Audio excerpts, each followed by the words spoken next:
Okay, good evening everybody. Fender Frontman 25R. It's a customer's amp. This is one of his favorite little amps.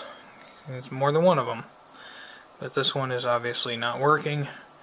I'm told it just makes noise. So, no jokes about this particular model just making noise aside. We'll see what's going on. So, okay, there's on.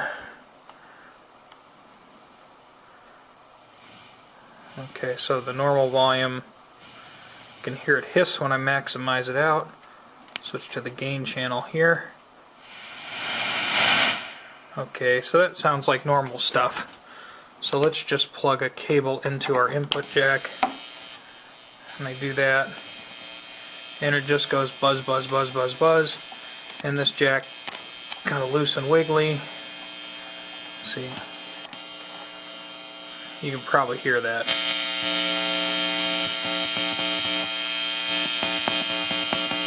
Sounds to me like our input jack is jacked. So, time to take it apart. Okay, so for starters, the nut on this is like crooked. And leave it to Fender to use a jack of strange origin. That's not a normal looking cliff jack, nor is it a normal looking we call it a normal looking switchcraft jack. This thing does have a real spring reverb in it though, check that out. That's kind of cool. So I suppose since this is probably what's flummoxed, I'm going to have to get a good look at it. So I guess we have to pull the board out. And just so we don't hose anything, I don't see that they carefully marked the color codes. Ugh. Yeah, this is definitely flummoxed because I go to take it off and the nut's just coming off crooked. It doesn't want to come off. It's like only one side is unthreading. It's all cross-threaded on there. I'm going to guess somebody tripped over their guitar cable. What do you think? That's what I think. So, I don't know if the jack is totally flummoxed inside or what. We might have to take it apart, but we'll just get a good shot of the wire configuration here for future use, so that way if my memory fails me at a later date, we will remember where the wires or the transformer went.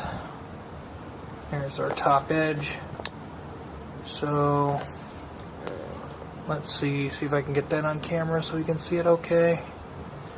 Okay, so we have white, black, red, yellow.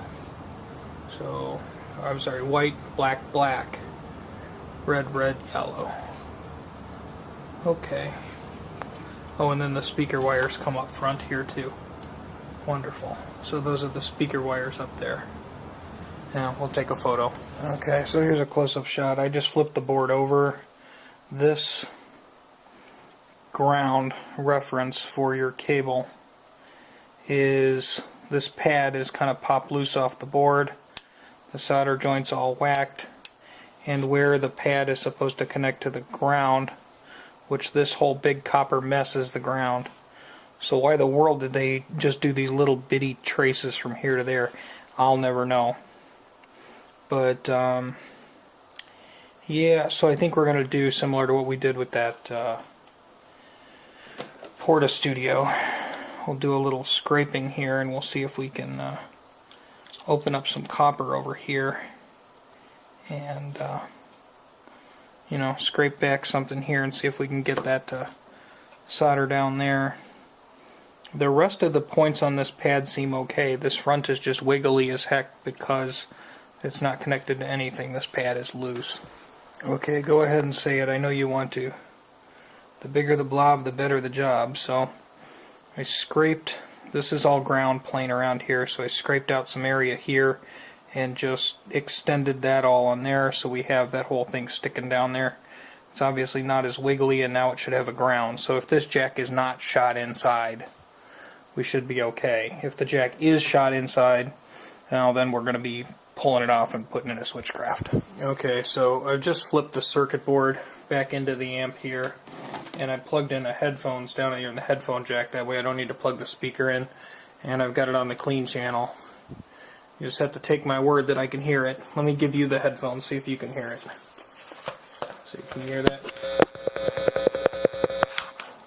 I think you can hear that. So now we have input, and we didn't have input before, so I think that's all we needed to do to that part. There's going to be a little bit more to do to this amp in a few minutes, so let me at least get this chassis reassembled, and then we'll go from there. Okay, so anyway, we talked about upgrading the speaker, and I was like getting geared up to do that. And then I talked to him, told him what we were into so far for fixing the input jack, and he said, well, since I have two of these and one of them already has the upgraded speaker, let's hold off. Now, one thing that really bites about this is this has that particle board, baffle board there, and getting the speaker out is a real nightmare because the Fender puts this like plastic goo on the threads of the speaker nuts to make them difficult to remove, and you end up heating them with a soldering iron to get them off. So, and then you have to heat them back up to put them back on because that plastic is just like glued to the metal. So yeah, anyway, clean channel, volume 2. Alright,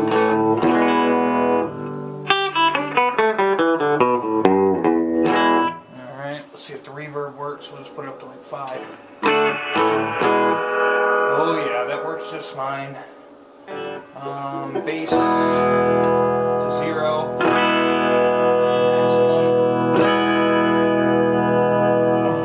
Works, although the speaker doesn't have a huge bass response. Middle to 0. Max. That seems to work. Treble from 0. Max. That works fine. And let's see. I'm gonna check the drive channel, make sure that's okay. Drive's at 5. We'll put the volume down at like 2. So we don't blow our face off. And put the volume up to 3. Put the drive down a little bit.